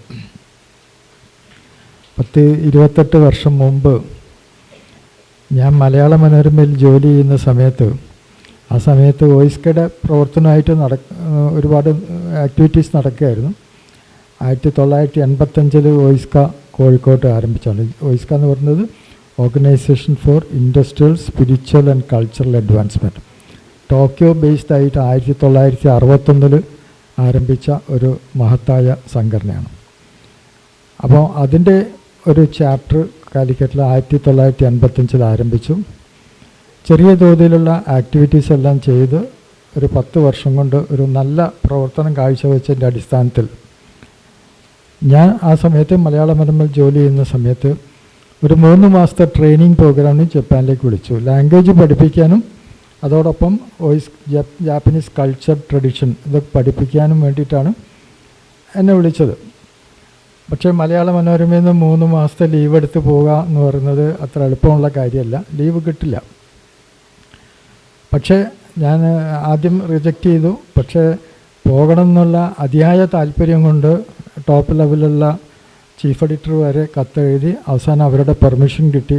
അങ്ങനെ 1995 OISCAയുടെ ഒരു കോളേജുണ്ട് ജപ്പാനിൽ, അവിടെ ഒരു 3 മാസത്തെ ട്രെയിനിങ്ങിന് പോയി. അപ്പോൾ ട്രെയിനിങ്ങിന് പോയ സമയം ഏറ്റവും ക്ലൈമറ്റ് വൈസ് ജനുവരിയൊക്കെ എന്ന് പറഞ്ഞാൽ ഏറ്റവും കോൾഡ് ആയിട്ടുള്ള സമയമാണ്. അപ്പോൾ ആ സമയത്ത് അവിടെ പോയി ആ 3 മാസത്തെ ട്രെയിനിങ് പ്രോഗ്രാം എടുക്കുക എന്ന് പറഞ്ഞാൽ വലിയ സാഹസമാണ്. പക്ഷേ രണ്ടും കൽപ്പിച്ച് ഇതിലൊരു പാഷൻ കൊണ്ട് മാത്രം, അതായത് വോയിസ്ക ആക്ടിവിറ്റീസും ജപ്പാനോടുള്ള താല്പര്യം കൊണ്ട് മാത്രം അതിന് മുതിർന്നു. അങ്ങനെ 3 മാസത്തെ ട്രെയിനിങ്ങിൽ ജാപ്പനീസ് ലാംഗ്വേജ് കുറേ പഠിച്ചു. പക്ഷെ അതൊക്കെ കംപ്ലീറ്റ് മറന്നുപോയെങ്കിലും ജപ്പാനെ പറ്റി ഒരുപാട് കാര്യങ്ങൾ മനസ്സിലാക്കാനും കൾച്ചറും ട്രഡീഷനും ജാപ്പനീസ് വേ ഓഫ് ലൈഫും എല്ലാം മനസ്സിലാക്കാൻ പറ്റി. അങ്ങനെ ആ ട്രെയിനിങ് കഴിയുന്നതിൻ്റെ ഒരാഴ്ച മുമ്പാണ് എന്നെ ടോക്കിയോ ഓഫീസിൽ നിന്ന് വിളിച്ചു ചോദിച്ചത്, ഇന്ത്യയിലൊരു ഡയറക്ടറുടെ പോസ്റ്റ് ഉണ്ട് വോയിസ്ക ഇൻ്റർനാഷണലിൻ്റെ, ഏറ്റെടുക്കാൻ തയ്യാറുണ്ടോ? വാസ്തവത്തിൽ ഭയങ്കര കൺഫ്യൂസിങ് ആയിരുന്നു. മലയാള മനോരമയിലെ ജോലി വിട്ട് ശരിക്കും ഒരു പ്രൈവറ്റായിട്ടുള്ള ഒരു ജോലി, അതും റിസ്ക്കാണ്. കാരണം നമുക്ക് അവർ എത്ര വർഷം ഒന്നും പറയുന്നില്ല. ഒരു ഡയറക്ടർ പോസ്റ്റ് ഏറ്റെടുക്കാൻ തയ്യാറുണ്ടോ എന്ന് ചോദിച്ചു. പക്ഷേ അത് ഒരുപാട് ആലോചിക്കേണ്ടി വന്നു അത് ഏറ്റെടുക്കാൻ വേണ്ടിയിട്ട്. അവസാനം എൻ്റെ വൈഫ് ഒരു സെൻട്രൽ ഗവൺമെൻറ് എംപ്ലോയി ആയിരുന്നതുകൊണ്ട് അവരുടെ ഒരു സപ്പോർട്ടോടു കൂടി ഞാൻ മലയാള മനോരമയിൽ ജോലി രാജിവെച്ചു. അങ്ങനെ വോയിസ്ക ഇൻ്റർനാഷണൽ ഡയറക്ടറായിട്ട് 1995 കോഴിക്കോട്ട് ഒരു ചെറിയൊരു വാടക കെട്ടിടത്തിൽ ഞങ്ങൾ വോയിസ്കയുടെ പ്രവർത്തനം ആരംഭിച്ചു. പക്ഷേ ഇന്നിപ്പോൾ വോയിസ്ക വളർന്ന് വലുതായി ഒരു സ്വന്തമായിട്ടുള്ള ഒരു യൂത്ത് സെൻറ്റർ മീനങ്ങാടിയിൽ ഒരു എക്കോ ട്രെയിനിങ് സെൻറ്റർ, 110 ചാപ്റ്ററുകൾ, 5000-ലധികം അംഗങ്ങളൊക്കെ ആയിട്ട് ഒരു വലിയ സംഘടനയായിട്ട് മാറി. അതിൻ്റെ അടിസ്ഥാനത്തിൽ കൂടിയാണ് അവർ എന്നെ വോയിസ്കയുടെ ഹെഡ്ക്വാർട്ടറിലുള്ള സുപ്രീം കൗൺസിലിൻ്റെ ഡെപ്യൂട്ടി സെക്രട്ടറി ജനറലായിട്ട് എലക്ട് ചെയ്തത്. അപ്പം ഞാൻ പറയാൻ കാരണം ഈ ജപ്പാൻകാർ നമ്മളെ പ്രവർത്തനം വിലയിരുത്തിയിട്ടാണ് അവരെപ്പോഴും നമുക്ക് അംഗീകാരങ്ങൾ തരിക. നമുക്ക് അവരെ പഠിക്കാൻ ഭയങ്കര ബുദ്ധിമുട്ടാണ്, പക്ഷേ വളരെ സൂക്ഷ്മമായിട്ട് നമ്മളെ നിരീക്ഷിക്കുന്നുണ്ട് എന്നുള്ളതാണ്. കാരണം ഞാൻ 3 മാസത്തെ ട്രെയിനിങ്ങിൽ ജപ്പാനിലിരിക്കുമ്പോൾ ലാംഗ്വേജ് പഠിത്തത്തിൽ ഞാൻ വളരെ പുറകിലായിരുന്നു. കാരണം ഞാൻ അന്ന് തന്നെ ഏജ് വൈസ് എല്ലാവരെക്കാട്ടും കുറച്ച് സീനിയറാണ് എൻ്റെ കൂടെയുള്ള ട്രെയിനീസിനെക്കാട്ടും. പക്ഷേ അവർ ഇപ്പോൾ പ്രധാനമായിട്ടും നോട്ട് ചെയ്തത് നമ്മൾ ആളുകളോട് മിങ്കിൾ ചെയ്യുന്നതും നമ്മുടെ പ്രവർത്തന രീതിയും അങ്ങനെയെല്ലാം മനസ്സിലാക്കി അത് ഇവാലുവേറ്റ് ചെയ്തതിന് ശേഷമാണ് അവരായിരിക്കും ഈ പോസ്റ്റ് ഓഫർ ചെയ്യാൻ കാരണം. ഞാൻ പറഞ്ഞുകൊണ്ടുവരുന്നത്, നിങ്ങളിപ്പോൾ ഇന്ന് 10-30 കുട്ടികൾ ജപ്പാനിലേക്ക് പോവുകയാണ്. ജീവിതത്തിൽ നിങ്ങൾക്കൊരു ടേണിംഗ് പോയിൻ്റാണ് വരാൻ പോകുന്നത്. കാരണം നിങ്ങളുടെ ജീവിതം മാറ്റിമറിക്കാൻ പോകുന്ന ഒരു അവസ്ഥയിലേക്കാണ് പോകുന്നത്. ഞാനത് പറയാൻ കാരണം 2000 മുതൽ ജപ്പാനിലേക്ക് നിരന്തരമായിട്ട് കുട്ടികളെ ഞങ്ങൾ വോയിസ്ക ഇൻ്റർനാഷണൽ വിടുന്നുണ്ട്. അത് ഫുൾ സ്കോളർഷിപ്പിലാണ് വിട്ടുകൊണ്ടിരുന്നത്. അപ്പോൾ അങ്ങനെ +2 പഠനത്തിനാണ് ഞങ്ങൾ ആദ്യം വിട്ടത്. +1 +2 പഠനത്തിന് ഫുൾ സ്കോളർഷിപ്പിൽ കുട്ടികളെ വിട്ടുകൊണ്ടിരുന്നു. അങ്ങനെ ഇപ്പോൾ ഒരു 100ഓളം കുട്ടികളെ ഇപ്പോൾ ഇന്ത്യയിൽ നിന്ന് നമുക്ക് അയക്കാൻ പറ്റും. ഈ 100 കുട്ടികളിൽ ഒരു 60-70 കുട്ടികൾ ഇപ്പോഴും ജപ്പാനിൽ തന്നെയാണ്. കാരണം +2 പഠനം കഴിഞ്ഞ് അവർ തിരിച്ചെത്തി. അപ്പോൾ +2 പഠനം കഴിയുമ്പോഴത്തേക്ക് വോയിസ്ക സ്കൂളിൽ നിന്നാണ് പഠിക്കുന്നവർ. നാച്ചുറലി അവർ N2 N1 വരെ പാസ്സായിട്ടാണ് തിരിച്ചു വരുന്നത്. അപ്പോൾ N2 N1 ലാംഗ്വേജ് ക്വാളിഫൈ ചെയ്താൽ ജപ്പാനിൽ ഭയങ്കര സ്കോപ്പാണ്. മാത്രമല്ല നമ്മൾ കുറച്ചും കൂടി സ്മാർട്ടും ആണെങ്കിൽ ബേസിക് ക്വാളിഫിക്കേഷൻ ഉണ്ടെങ്കിൽ നിങ്ങൾക്ക് ഒരുപാട് അവസരങ്ങൾ കാത്തിരിക്കുകയാണ്. അങ്ങനെയാണ് ഈ +2 കഴിഞ്ഞ കുട്ടികൾ എങ്ങനെയെങ്കിലും ഇവിടെ വന്ന് ഡിഗ്രി പാസ്സായി അല്ലെങ്കിൽ എഞ്ചിനീയറിങ്ങോ ഏതെങ്കിലും ഒരു ഡിഗ്രി എടുത്തിട്ട് പിന്നെ ജപ്പാനിലേക്ക് പോവുകയാണ്.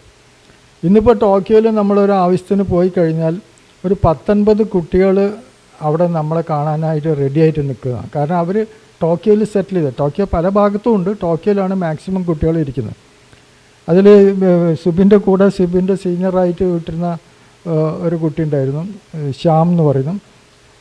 ഡിഗ്രി ഉണ്ടായിരുന്നുള്ളൂ, ജാപ്പനീസ് ലാംഗ്വേജ് പഠിച്ചു. ഇപ്പോൾ തിരിച്ച് പോയി അവിടുന്ന് ഇപ്പോൾ ടോക്കിയോയിലാണ്. അവൻ സ്ഥലം വാങ്ങി.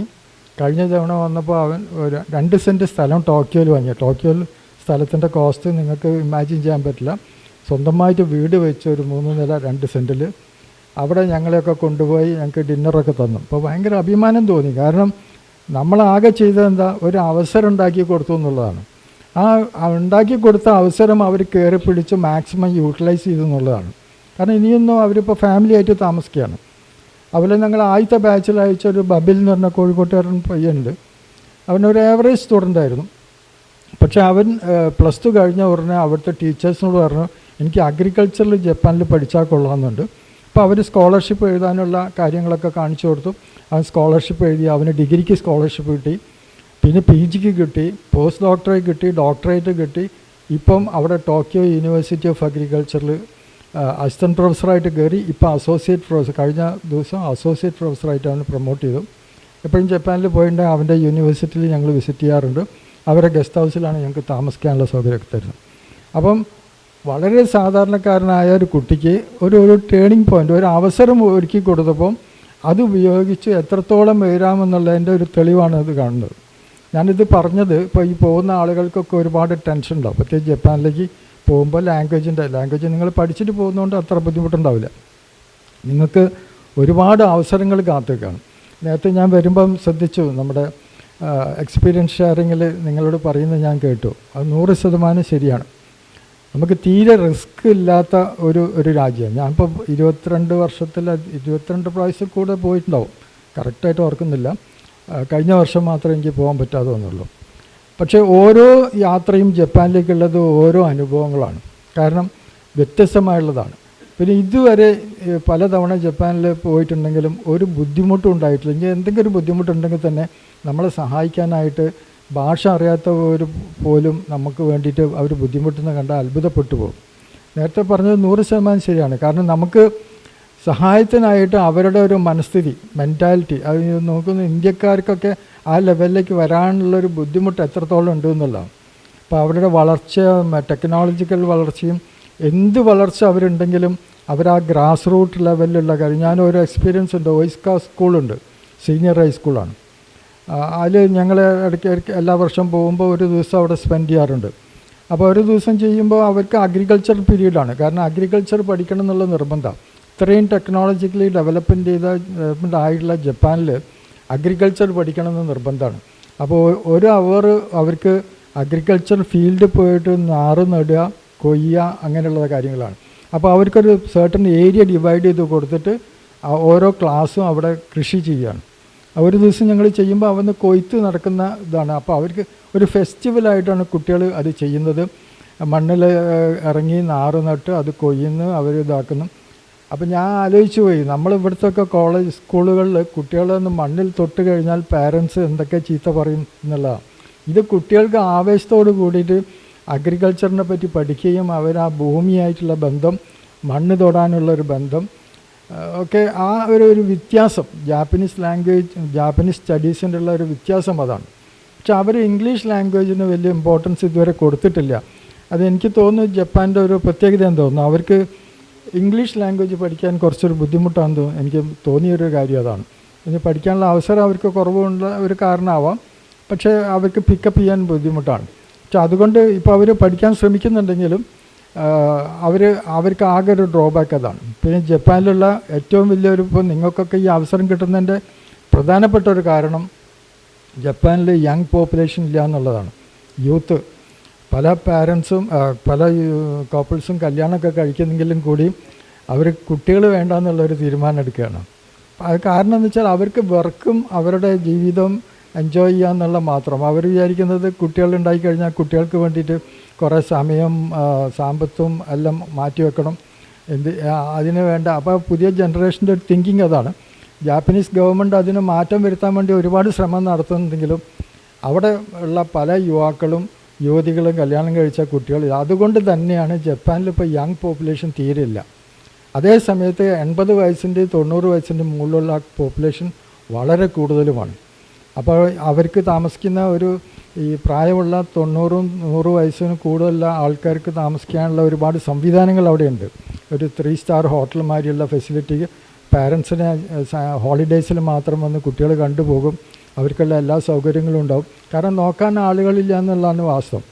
അതുകൊണ്ട് തന്നെയാണ് ഇപ്പോൾ കെയർ ഗിവർ പോസ്റ്റിലേക്ക് അവർക്ക് 2000 വേക്കൻസി ഇപ്പം ജപ്പാനിലുണ്ട്. കെയർ ഗിവർ, അതായത് പ്രായമുള്ള ആളുകളെ നോക്കാനായിട്ട് അവിടെ ആളുകളില്ല.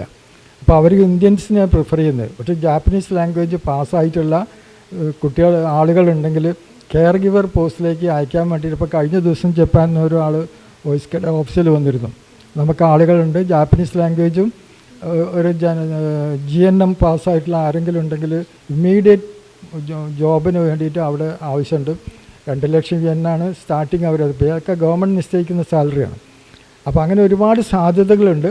പിന്നെ വേറൊന്ന്, ഇതിനൊക്കെ വഴിമരുന്നിടുന്ന ഒരു കാര്യം, നമ്മുടെ ജാപ്പനീസ് പ്രൈം മിനിസ്റ്ററും നമ്മൾ ഇന്ത്യൻ പ്രൈം മിനിസ്റ്റർ ഇന്ത്യയിൽ നിന്ന് മാക്സിമം യൂത്തിനെ ജപ്പാനിലേക്ക് അയക്കണം, ഇൻറ്റേൺഷിപ്പ് ട്രെയിനിങ് പ്രോഗ്രാമിൻ്റെ ഭാഗമായിട്ട് അയക്കണം എന്നുള്ളൊരിതുണ്ട്. അതുകൊണ്ടാണ് TITP പോലെയുള്ള കുറേ പ്രോഗ്രാം പ്ലാൻ ചെയ്തത്. കുറേ ആളുകൾ നമ്മൾ ജപ്പാനിൽ പോയി അവരുടെ വേ ഓഫ് ലൈഫും അവരുടെ കൾച്ചറും പഠിച്ചു വന്നാൽ നമ്മുടെ ഇന്ത്യയുടെ സിസ്റ്റം മാറ്റാൻ പറ്റുമെന്നാണ് നമ്മുടെ പ്രധാനമന്ത്രി വിചാരിക്കുന്നത്. അപ്പോൾ അതിൻ്റെ പേരിൽ ഒരു എഗ്രിമെൻ്റ് ഉണ്ട്. ആ എഗ്രിമെൻ്റ് അടിസ്ഥാനത്തിൽ നമുക്ക് ഇന്ത്യയിൽ നിന്ന് യൂത്തിനെ നമുക്ക് അയക്കാനുള്ള സംവിധാനങ്ങളുണ്ട്. അപ്പോൾ അതാണ് നമ്മൾ മാക്സിമം ഉപയോഗപ്പെടുത്തേണ്ടത്. അപ്പോൾ ഇന്ന് ഈ പരിപാടി വളരെ മനോഹരമായിട്ട് സുബിനും ടീമും ഓർഗനൈസ് ചെയ്യുണ്ടായി. വാസ്തവത്തിൽ സുബിനെ നമ്മൾ ജപ്പാനിലേക്ക് ഒയ്സ്ക അയച്ചിരുന്നത്. അവൻ ഡിഗ്രി കഴിഞ്ഞ ഉടനെയാണ് നമ്മൾ ജപ്പാനിലേക്ക് ഒരു ട്രെയിനിങ് പ്രോഗ്രാമിന് അയച്ചത്. അന്ന് അയച്ചത് വാസ്തവത്തിൽ ഒയ്സ്കയിലേക്ക് വന്നിട്ട് ഒയ്സ്ക തന്നെ ഏറ്റെടുക്കാൻ വേണ്ടിയിട്ടുണ്ട്. നമുക്കൊക്കെ മാറിയ നമുക്കൊരു പിന്തുടർച്ചക്കാർ വേണം എന്നുള്ളതിലാണ്. പക്ഷേ സുബിൻ തിരിച്ചു വന്ന് അവനൊരു സ്കില്ലുള്ളതുകൊണ്ട് അവൻ സ്വന്തമായിട്ടൊരു സ്ഥാപനം തുടങ്ങി ഇത്രയും ആളുകൾക്ക് ഒരു അവസരം ഉണ്ടാക്കിയെന്നുള്ളതിൽ വളരെ സന്തോഷമുണ്ട്, അതിൽ അഭിമാനമുണ്ട്. കാരണം നമുക്ക് ഒയ്സ്കൊക്കെ അങ്ങനെ ഒന്ന് ചെയ്യാൻ പറ്റിയത് ഒരു വലിയ കാര്യമായിട്ടാണ് തോന്നുന്നത്. കാരണം ഇനിയും 100 കണക്കിന് നിങ്ങളെപ്പോലെയുള്ള ആളുകളെ നമുക്ക് അയക്കാൻ പറ്റണം. പിന്നെ നമുക്കൊക്കെ എന്താ വെച്ചാൽ 100% ധൈര്യത്തിൽ ജപ്പാനിലേക്ക് അയക്കാൻ പറ്റും. പക്ഷെ എല്ലാം ഒരു സിസ്റ്റമുണ്ട്. ആ സിസ്റ്റം നമ്മൾ ഫോളോ ചെയ്താൽ മതി. ഇപ്പോൾ ജാപ്പനീസ് കൗൺസിൽ ജനറൽ കഴിഞ്ഞ ദിവസം ഓഫീസിൽ വന്നിരുന്നു. അദ്ദേഹമാണ് വിസ ഇഷ്യൂ ചെയ്യേണ്ട ആൾ. അദ്ദേഹം ഞങ്ങളുടെ ഓഫീസിൽ വന്നതിന് ശേഷം സുബിൻ്റെ ഓഫീസിലും പോയിട്ടുണ്ടായിരുന്നു. അപ്പോൾ അവർക്കും ആവശ്യം ഇവിടെ നിന്നുള്ള കുറേ യൂത്തിനെ വേണമെന്നുള്ളതാണ്. അപ്പോൾ അവർ പറയുന്ന ആ ഒരു സിസ്റ്റം നമ്മൾ ഫോളോ ചെയ്യുകയാണ്, നമ്മളൊരു ഡിസിപ്ലിൻ നമ്മൾ കീപ്പ് ചെയ്യുകയാണെങ്കിൽ നമുക്ക് ഒരുപാട് സ്കോപ്പുണ്ട്. കിട്ടുന്ന അവസരങ്ങൾ പിടിച്ചു കയറണം എന്നുള്ളതാണ് എനിക്ക് നിങ്ങളോട് പറയാനുള്ളത്. കാരണം തുടക്കത്തിൽ നിങ്ങൾക്ക് കുറേ ബുദ്ധിമുട്ടുകളൊക്കെ ഉണ്ടാവും. കാരണം അതുമായിട്ടൊന്ന് താതാത്മ്യം പ്രാപിച്ച് വരാനുള്ള ഒരു സമയമെടുക്കും. കാരണം ജാപ്പനീസ് വേ ഓഫ് ലൈഫ്, ചിലപ്പോൾ ഭക്ഷണത്തിലുള്ള വ്യത്യാസം, ക്ലൈമറ്റിലുള്ള വ്യത്യാസം, ഇതൊക്കെ തുടക്കത്തിൽ നമുക്ക് എന്തായാലും ഉണ്ടാവും. പക്ഷേ അതൊന്നും നമുക്ക് മേക്കപ്പ് ചെയ്യാൻ പറ്റിക്കഴിഞ്ഞാൽ നിങ്ങൾക്ക് ഒരു വലിയ സ്കോപ്പാണ് അവിടെ എത്തുന്നത്. സാമ്പത്തികമായ മാത്രമല്ല, നിങ്ങളുടെ ജീവിതത്തിലും അതൊരു വലിയ മാറ്റമായി മാറും. ഞാൻ കൂടുതൽ സംസാരിക്കുന്നില്ല. ജപ്പാനെ പറ്റി സംസാരിക്കാൻ തുടങ്ങിയാൽ നമുക്ക് ഒരുപാട് കാര്യങ്ങൾ പറയാനുണ്ടാവും. ഏതായാലും ഒയ്സ്ക ഇതിൽ ഇങ്ങനെ JLPTയിൽ ഈ ഒരു പ്രോഗ്രാം സംഘടിപ്പിക്കാൻ പറ്റിയതിൽ വളരെ സന്തോഷമുണ്ട്. ഭാവിയിലും സുബിനും ടീമുമായിട്ട് സഹകരിച്ച് നമുക്ക് ഒരുപാട് കാര്യങ്ങൾ ചെയ്യണമെന്ന് ആഗ്രഹമുണ്ട്. അതൊക്കെ ഞങ്ങൾ പ്ലാനിങ് സ്റ്റേജിലാണ്. പല തരത്തിലുള്ള പ്രോഗ്രാമുകളുണ്ട്. അപ്പം ഞാൻ കെയർ ഗിവർ അതിൻ്റെ ഒരു ഭാഗം മാത്രമാണ് പറഞ്ഞത്. അപ്പം അതൊരു വലിയ സംഭവമായിട്ട് മാറട്ടെ. അപ്പം ഇന്ന് തിരഞ്ഞെടുത്തപ്പെട്ട് അവർക്ക് COE സർട്ടിഫിക്കറ്റ് ഓഫ് എലിജിബിലിറ്റി കൈമാറിയ കുട്ടികൾക്കും എല്ലാവിധ ആശംസകളും നേരുന്നു. നേരത്തെ പറഞ്ഞ മാതിരി അവരെ പേരൻസിനോട് പറയാനുള്ളത്, നിങ്ങൾക്ക് ഒരു കാര്യത്തിനാവശ്യാലും ഒരു ടെൻഷൻ്റെയും ആവശ്യമില്ല. എല്ലാം വളരെ സെക്യൂർഡ് ആയിട്ടുള്ള ഒരു കാര്യങ്ങളാണ്. പ്രത്യേകിച്ച് ഒരു COE ഇഷ്യൂ ചെയ്ത് കഴിഞ്ഞ് അവർ ജപ്പാനിൽ എൻട്രി ചെയ്ത് കഴിഞ്ഞാൽ ഫുള്ളി ഇൻഷുർഡ് ആയിരിക്കും. പിന്നെ അവിടെ നല്ലൊരു മോണിറ്ററിങ്ങും ആ കുട്ടികളുടെ കാര്യത്തിലുണ്ടാവും. അപ്പോൾ അതുകൊണ്ടൊന്നും ഒരു തരത്തിലും പേടിക്കാനില്ല. അപ്പോൾ ഇന്ന് യാത്ര പോകുന്ന ഈ COE വാങ്ങിയിട്ടുള്ള എല്ലാ കുട്ടികൾക്കും ഒയ്സ്കയുടെ ഭാഗത്തുനിന്നും എൻ്റെ വ്യക്തിപരമായും ഹാർദമായ എല്ലാവിധ ആശംസകളും നേരുന്നു. നിങ്ങൾക്കൊരു നല്ല ഭാവി ഞാൻ ആശംസിക്കുന്നു. നന്ദി, നമസ്കാരം.